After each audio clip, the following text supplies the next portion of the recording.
अर्पित रायबरेली की एक कॉलोनी में रहता था। उसके घर में थी उसकी पत्नी गीता और जवान बेटी मायशा। अर्पित कार के पार्ट्स बनाने वाली एक कंपनी में काम करता था। 5:30 बजे वो नाश्ता करने बैठता। दरवाजे से न्यूज़पेपर उठा लाओ। मैंने दरवाजा खोलकर देखा था, न्यूज़पेपर अभी नहीं आया है। मैंने सुनील को 50 बार कहा है कि हर हालत में न्यूज़पेपर 5 बजे तक आ जाना चाहिए, लेकिन उसकी समझ में ही नहीं आता। मैं उससे न्यूज़पेपर बंद करा के किसी और से डलवाना शुरू करूंगा। अर्पित शाम 4 बजे तक घर वापस लौट आता था। आज भी वो फ्रेश होने के बाद हमेशा की तरह न्यूज़पेपर में डूब गया। अचानक पीछे से किसी ने उसकी आंखें बंद कर दी। ज्यादा न्यूज़पेपर पढ़ना अच्छा नहीं होता। बोलो, मैं कौन हूँ? मायशा, क्यों पापा को परेशान कर रही हो? ओफो, आपने तो सारा मजा ही खराब कर दिया। मैं तो डर ही गया था। इतनी भयानक आवाज तुमने कैसे निकाली? मुझे कॉलेज में हॉरर स्टोरी टेलिंग में फर्स्ट प्राइज मिला है। ये तो बहुत अच्छी बात है। क्या अच्छी बात है इसमें? ये फालतू के काम करके क्या तुझे कोई नौकरी मिलने वाली है? और क्या, इससे नौकरी भी मिल सकती है और अच्छे वॉइस ओवर आर्टिस्ट की बहुत डिमांड है आजकल। तभी किसी ने दरवाजा खटखटाया। दरवाजा खोलो अर्पित गुप्ता, वरना मैं छत से अंदर आ जाऊंगा। अब क्या कोई असलियत में भूत आ गया? गीता ने दरवाजा खोला। पड़ोसी नारायण जी थे। नारायण भाई साहब, आप कब से भूतों की आवाज निकालने लगे? मैं तो बचपन से ऐसी आवाजें निकाल रहा हूँ। रोहन ने मुझे बताया कि मायशा बिटिया को हॉरर स्टोरी कंपटीशन में प्राइज मिला है, तो मैं बधाई देने चला आया। Thank you uncle. अर्पित, तुमने आज के न्यूज़पेपर में पढ़ा या नहीं? कोटा में अभी 25वें छात्र ने आत्महत्या की है। अच्छा हुआ मैंने अपने छोटे बेटे को कोटा नहीं भेजा। अब वो अपनी मनपसंद फिल्म मेकिंग का कोर्स कर रहा है। मैं तो अभी न्यूज़पेपर लेकर बैठा हूँ। मेरा न्यूज़पेपर वाला बहुत लेट आता है। उस नालायक को मैंने बहुत बार समझाया, पर उसकी समझ में ही नहीं आता। शाम को न्यूज़पेपर पढ़ने में मजा ही नहीं आता। तो भी घुसे तो उसी में रहते हैं आप। तुम मेरे न्यूज़पेपर वाले से बात करो। वो लड़का सुबह 3:30 बजे ही न्यूज़पेपर डालकर चला जाता है। क्या? सुबह 3:30 बजे? हाँ, और पैसे लेने के मामले में भी बहुत विनम्र है। उसे तुम जितना चाहो उतना पेमेंट दे दो, कोई बहस नहीं करता।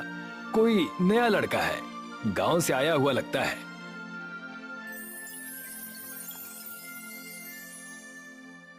अगले दिन अर्पित रात में 3 बजे उठकर सड़क पर खड़ा हो गया और न्यूज़पेपर वाले का इंतजार करने लगा।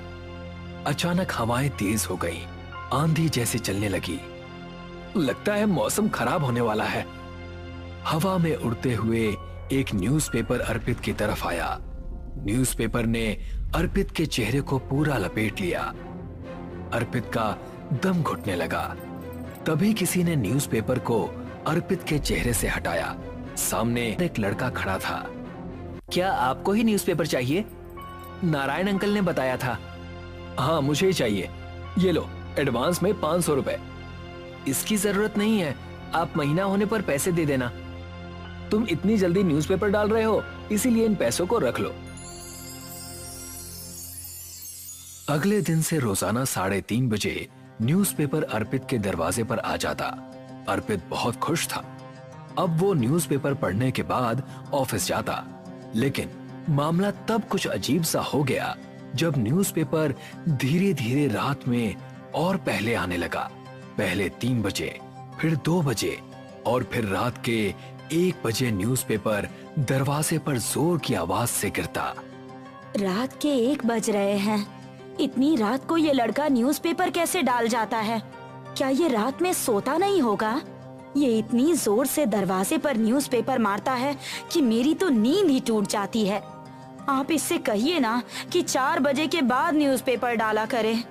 अगले दिन जब 1 बजे न्यूज़पेपर की आवाज आई तो अर्पित तुरंत दरवाजा खोलकर बाहर गया, लेकिन बाहर गली में कोई नहीं था। अर्पित ने उसके अगले दिन भी यही किया, लेकिन फिर भी वो लड़का नहीं दिखा। ये लड़का इतनी जल्दी गायब कैसे हो जाता है, कुछ समझ में नहीं आ रहा।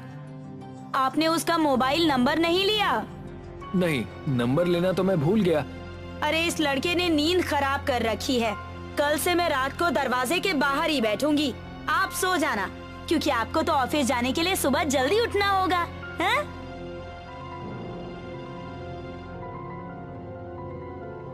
अगले दिन गीता दरवाजे के बाहर बैठ गई। 1 बजते बजते उसकी आंख लग गई। अचानक न्यूज़पेपर तड़ाक से गीता के मुंह पर आकर लगा, तब वो घबरा कर उठ बैठी। उसने देखा गली में एक शैतान हंस रहा है। गीता तुरंत भागकर अर्पित को जगाने गई। उठिए, 1 मिनट बाहर चलिए। अर्पित और गीता जब बाहर पहुंचे तो बाहर कोई नहीं था। वो शैतान यही था। कोई शैतान नहीं होगा, मुझे लगता है वो लड़का शरारती है। उसने मुखौटा पहनकर तुम्हें डरा दिया होगा। नहीं, वो मुखौटा नहीं था। आप नारायण जी से बात कीजिए। अर्पित ने नारायण को फोन किया, लेकिन नारायण उस समय शहर से बाहर था। नारायण जी तो बाहर है, 15 दिन बाद घर लौटेंगे। रविवार को मेरी छुट्टी है, शनिवार की रात मैं घर के बाहर बैठूंगा। देखता हूँ वो लड़का कैसे नहीं मिलता है। 2 बज गए हैं, अब तो सोने का भी मन नहीं हो रहा। गीता बेड पर लेट गई और अर्पित उसके सामने चेयर पर बैठकर अखबार पढ़ने लगा। गीता को अखबार में शैतान का चेहरा दिखाई दिया। शैतान के हाथ अखबार से बाहर निकले और उसने गीता के पैर पकड़ लिए। गीता चीख पड़ी, क्या हुआ? अखबार में शैतान था, उसके हाथ बाहर निकले थे। तुम्हारा दिमाग खराब हो गया है? मैं यहीं बैठा हूँ, मुझे शैतान दिखाई नहीं दिया और तुम्हें दिख गया। तुम्हारी नींद ठीक से पूरी नहीं हो पा रही है, इसीलिए इस तरह के वहम तुम्हारे दिमाग में पैदा हो रहे हैं। तुम उस अखबार वाले को दिमाग से निकाल दो, मैं उसे देख लूंगा। अगले दिन शाम को अर्पित ने एक सीसीटीवी कैमरा अपने दरवाजे पर लगवा दिया। कैमरे का फोकस गली में था, जहां से न्यूज़पेपर वाले न्यूज़पेपर फेंकते थे। अगले दिन ऑफिस जाने से पहले अर्पित ने सीसीटीवी फुटेज चेक की। वीडियो में बिना सिर का एक धड़ अखबार डाल कर गया। देखिए, ऐसा दृश्य कभी आपने देखा है क्या? लेकिन ये शैतान तो नहीं है। शैतान नहीं है, लेकिन इसका सिर कहाँ गायब है? आप अकेले बाहर उस लड़के से बात करने मत जाइएगा, नारायण जी को आने दीजिए। उधर अर्पित की बेटी मायशा अपने रूम में हॉरर स्टोरी टेलिंग की रिहर्सल कर रही थी। पीटर और गरिमा अपने बेसमेंट में गए। वहाँ एक बक्सा रखा हुआ था। बक्से का ढक्कन ऊपर नीचे हो रहा था। पीटर और गरिमा डरते डरते बक्से के पास पहुँचे और उन्होंने ढक्कन उठाया। वहाँ पर एक भयानक चुड़ैल खड़ी हुई थी और वो चुड़ैल बोली, मुझे तुम दोनों का सिर खाना है। मायशा के कमरे में एक बक्सा रखा हुआ था। उस बक्से का ढक्कन ऊपर नीचे होने लगा। मुझे बाहर निकालो, मुझे भी कहानी सुननी है। लगता है पापा इस बक्से के अंदर छुप कर बैठे हैं। और मुझे डरा रहे हैं। मायशा ने बक्सा खोला तो शैतान खड़ा था।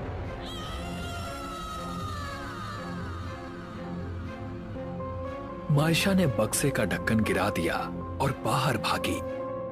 पापा, मेरे कमरे में भूत है, जल्दी चलिए। अर्पित मायशा के साथ कमरे में गया।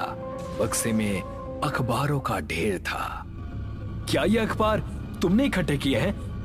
हाँ, दरअसल मैं अपनी कहानियाँ अखबार से निकलने वाली घटनाओं से ही बनाती हूँ। इन अखबारों को यहाँ से हटा दो। अखबार वाला लड़का कुछ गड़बड़ कर रहा है। कुछ दिन हमें सावधान रहना होगा। अर्पित और गीता ने कुछ दिन न्यूज़पेपर उठाए ही नहीं। न्यूज़पेपर 1 बजे ही दरवाजे पर आता रहा, लेकिन एक रात अर्पित और गीता को उठना ही पड़ा, क्योंकि उस रात लगातार दरवाजे पर न्यूज़पेपर लगने की आवाजें आ रही थी, जैसे एक नहीं कई सारे न्यूज़पेपर फेंके जा रहे हो। ये क्या हो रहा है? अब तो मुझे बाहर जाना ही होगा। आप ये लाठी ले जाओ, इससे भूत का सिर तोड़ देना। अर्पित लाठी लेकर रोड पर गया, लेकिन शैतान तेजी से भाग गया।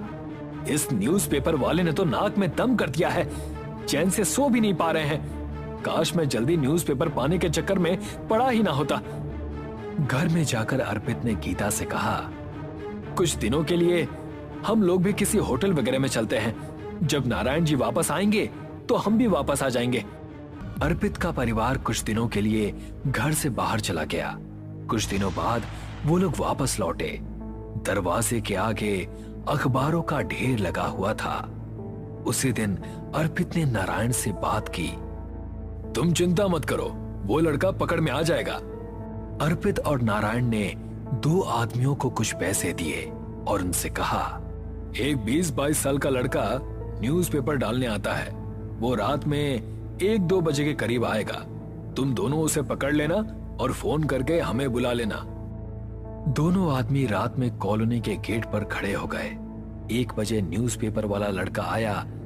सुना, तुम यहीं रुको, हमें तुमसे कुछ काम है। लड़का शैतान में बदल गया और उसने दोनों आदमियों की गर्दन उठाकर उन्हें हवा में उछाल दिया। अर्पित अपने घर फोन आने का इंतजार कर रहे थे। उनके गेट पर जलता हुआ न्यूज़पेपर आया। अर्पित का दरवाजा खुला हुआ था, उसके पर्दे जलने लगे और घर में आग लग गई। मैं आग बुझाती हूँ, आप रोड पर जाइए। अर्पित और नारायण रोड पर पहुंचे और उन्होंने शैतान को पकड़ लिया। बोलो, तुम कौन हो और क्यों हमें परेशान कर रहे हो? शैतान एक लड़के की आत्मा में बदल गया। मेरा नाम आकाश है। 10 साल पहले मैं इस कॉलोनी में न्यूज़पेपर डाला करता था। उस समय इस कॉलोनी में एक अधिकारी रहता था, जिसके घर में न्यूज़पेपर डालने जाता था। मैं कोशिश करता था कि अधिकारी के घर में 5 बजे तक न्यूज़पेपर दे आऊं, लेकिन कभी कभी मुझे देर हो जाती थी। जिस दिन भी न्यूज़पेपर लेट होता, उसके अगले दिन अधिकारी मुझे बहुत डांटता। एक दिन मेरी उससे लड़ाई हो गई। उसने मुझे थप्पड़ मारा तो मैंने उसे कुछ गालियां बक दी। अधिकारी बहुत गुस्से में आ गया और उसने गला दबाकर मेरी हत्या कर दी। किसी को पता न लगे, इसीलिए वो मुझे चुपचाप जाकर नदी में फेंक आया। मैं उस अधिकारी को मार चुका हूं और अब उन लोगों को परेशान करता हूं जो जल्दी न्यूज़पेपर पाने के लिए पागल रहते हैं। लोग न्यूज़पेपर वालों की परेशानियां नहीं समझते। न्यूज़पेपर वाले रात में उठते हैं, फिर न्यूज़पेपर लेने प्रेस तक जाते हैं और फिर घर घर बांटते हैं। उनकी नींद टुकड़ों में पूरी होती है, लेकिन अखबार पढ़ने वालों को तो बस टाइम पर न्यूज़पेपर चाहिए। मुझे माफ कर दो, मैं जल्दी न्यूज़पेपर पाने के लिए कुछ ज्यादा ही संवेदनहीन हो गया था। मैं अपने पुराने न्यूज़पेपर वाले से ही बात कर लूंगा, लेकिन मेरा पीछा छोड़ दो। उस दिन के बाद से लड़के का भूत कभी दिखाई नहीं दिया।